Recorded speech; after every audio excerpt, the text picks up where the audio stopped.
ఆ కుంకుమ పువ్వుని తడిపి రోజు తిలకంలాగా బొట్టు పెట్టుకోండి. మీకు ఆస్తులు కొనే యోగం తొందరగా వస్తుంది.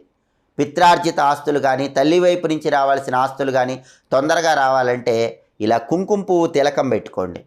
అలాగే ఒక పసుపు రంగు దారం తీసుకొని దాన్ని మెడలో వేసుకోండి. మీకు రావాల్సిన ఆస్తులు తొందరగా వస్తాయి.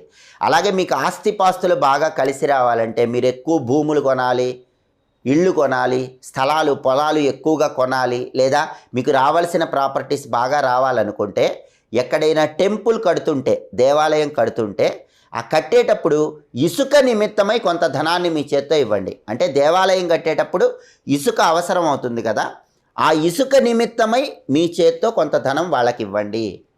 అలా ఇస్తే ఆస్తులు విపరీతంగా పెరుగుతాయని పరిహార శాస్త్రంలో చెప్పారు.